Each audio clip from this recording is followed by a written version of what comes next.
Hey, are you wanting to get started drawing and you just don't know where to start? Well, this video is for you. We're going to take a look at some of the basic fundamentals that every artist works with. So by the end of this video, you're going to be able to draw landscapes, people, faces, buildings, everything. Almost anything you want to draw starts right here with these fundamentals.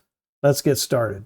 All right, guys, hang on tight. We're going to move pretty fast here. So the building blocks every artist starts with and understands and knows how to work with are 2D shapes, 3D forms, and perspective. Let's take a look. 2D shapes. We're just going to work with the basics here. And we're going to start with a circle. I'm going to quickly construct these so you can see them, hopefully.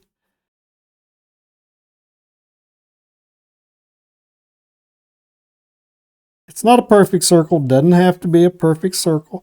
We have a square, same width as height, hopefully roughly the same height. Don't get fussy, just get a basic. You're going to practice these things a lot and you'll get better as you work with them, all right? And a triangle. So hopefully it's going to be equal length triangles, the sides right here, all right?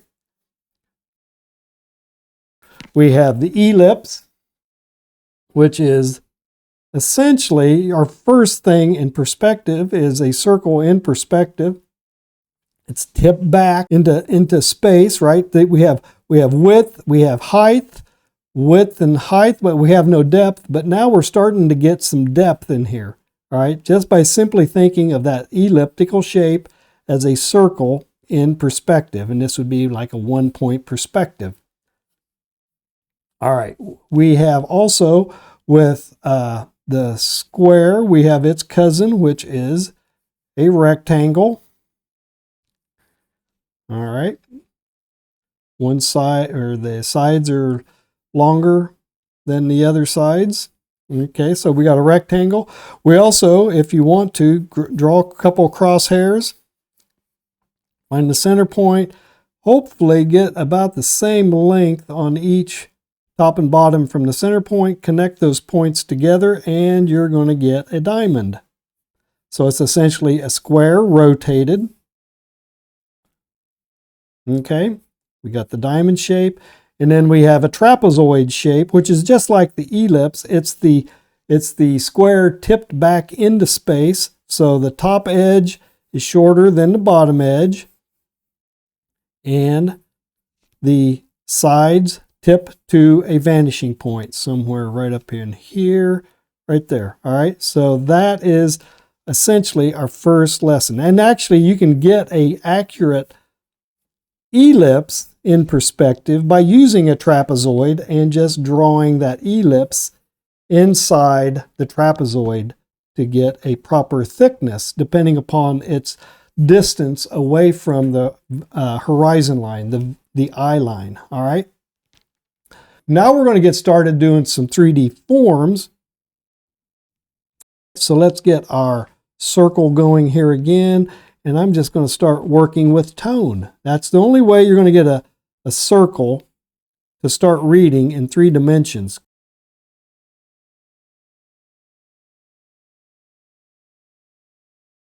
We're going to just sit here and build out a circle with a basic tone, the tone of the shape itself. We got a highlight in here. We're going to get a shadow. We're going to start throwing a little more of a shadow on the bottom side of it because the light source is coming in from here. All right, cool. And then we'll get the core of the shadow, and this is really dark half moon shape that comes around like that. And I'm working a lot with tone. I haven't really done heavy duty line work yet. And then we're going to get the cast shadow. All right, right down here along the bottom edge. And this light edge right here is a reflected light. These are the core features of shading, of shadows on a form. All right, now I'm just going to use a little line work, construction, structural work line to give a little definition And we have taken a circle and created the illusion of three-dimensional form through shading and modeling.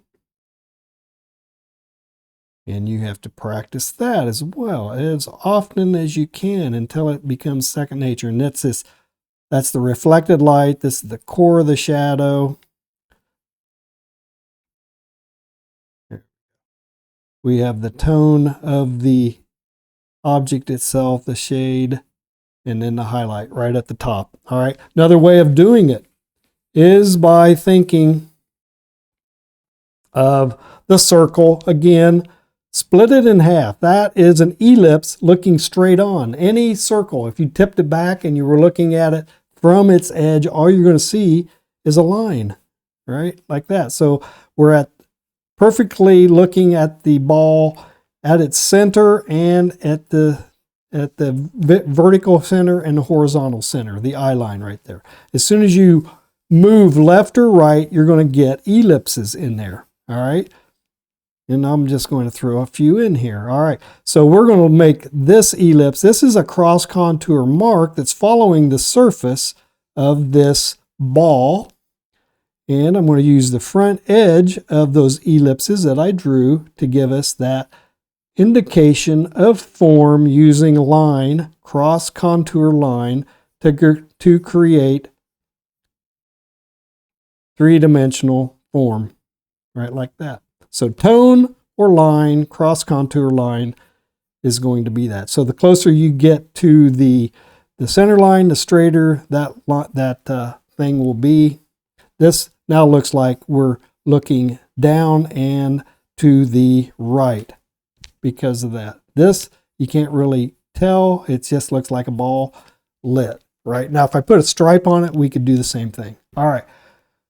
All right, so we have a one-point perspective trapezoid, a one-point perspective ellipse there. So those are our first three-dimensional things that we're dealing with in here. If you're wanting to move a cube or a square into 3 dimensions, you have to draw a square, and you can do that with one-point perspective. And I'll just draw an eye line. We're going to draw a vanishing point on that eye line, and I'm going to draw a square. I'm going to draw the front face of that square up there. It's a little smaller. And then I'm going to just connect the corners to the vanishing point. And then I'm just going to establish the width of the cube with parallel lines, and then we'll just connect. So we have 3 planes now and have just drawn a cube in one-point perspective, 2-point perspective. And because we're below the eye line, we can see this top plane. All right, 2-point perspective, we have 2 points, and I'm going to draw the edge of this corner right here. All right, I'm going to set it right there. It's below the eye line again. It could be above the eye line, but I'm going to draw that and that right there. And I'm going to draw this and this, and we'll establish the width of the square again using the vanishing points right there to create the illusion of a 3-dimensional cube. Okay, this corner points to right there, and this corner points to right there, and we'll get that top plane right there. All right, so, and then again we can figure out the light sources.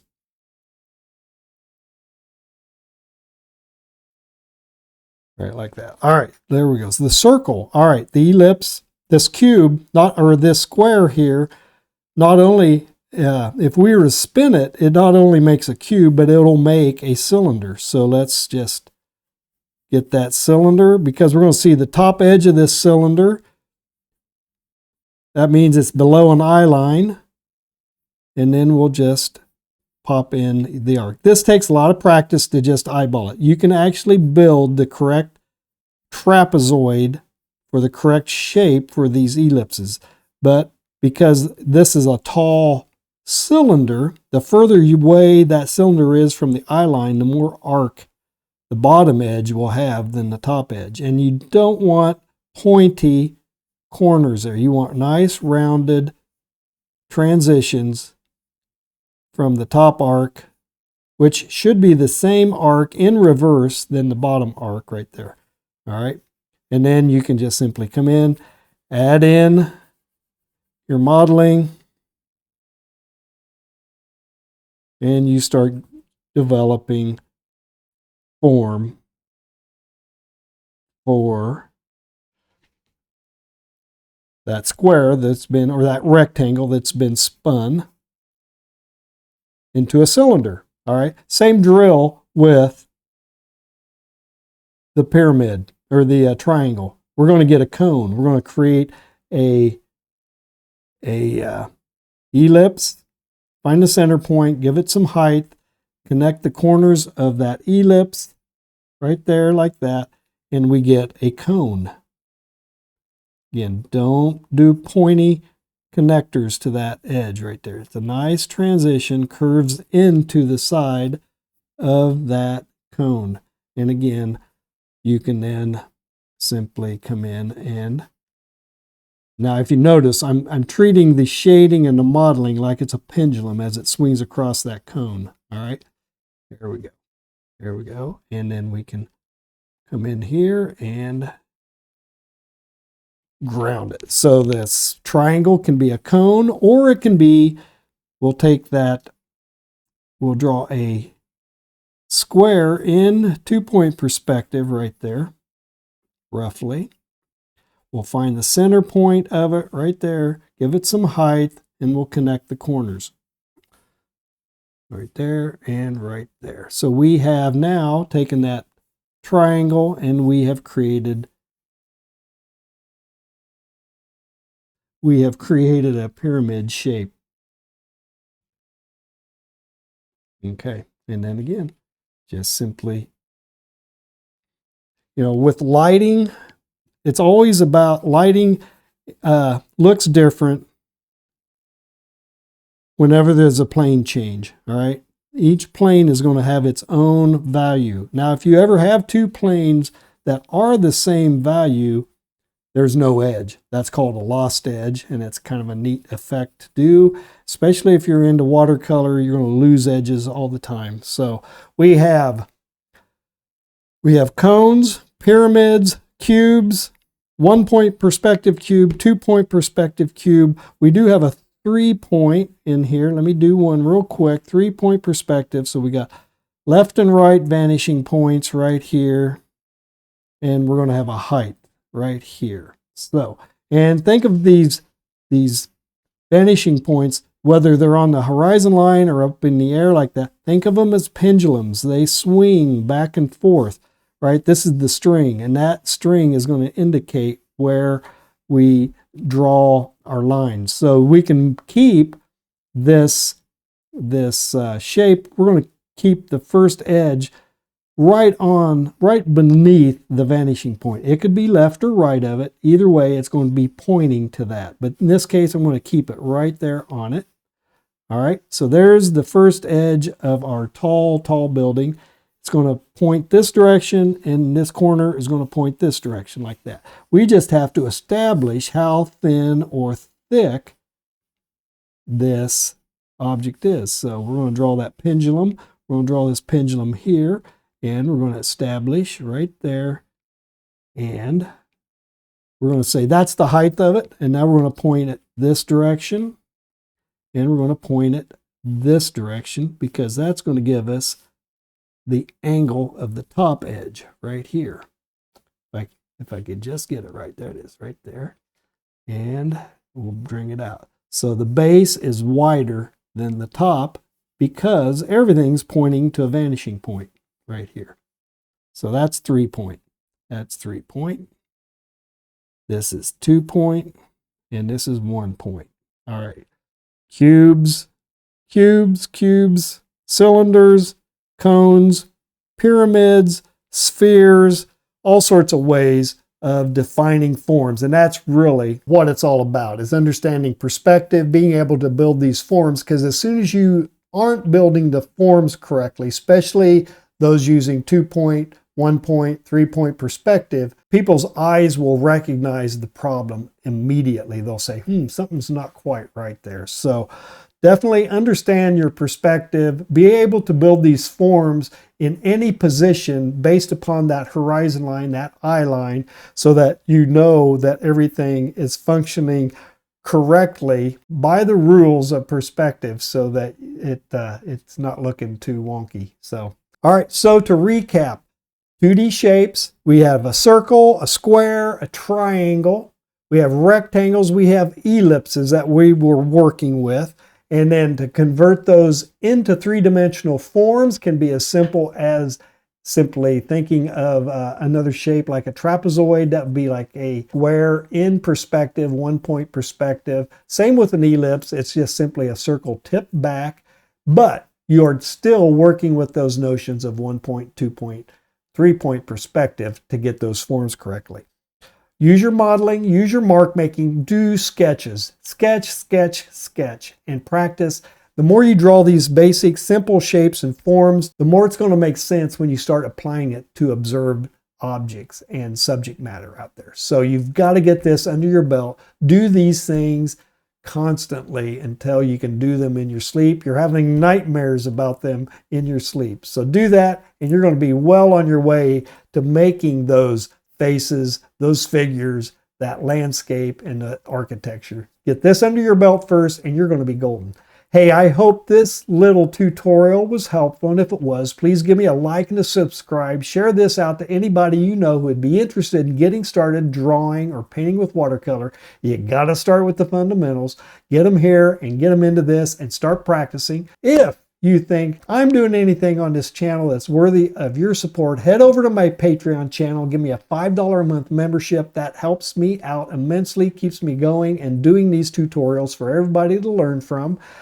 I have 2 digital products on Gumroad that you can buy. They'll get you from beginner to intermediate watercolor proficiency. And I do have a lot of free downloads on my website. The links are in the video description, along with some affiliate links for supplies, tools, papers, paints, and all that good stuff.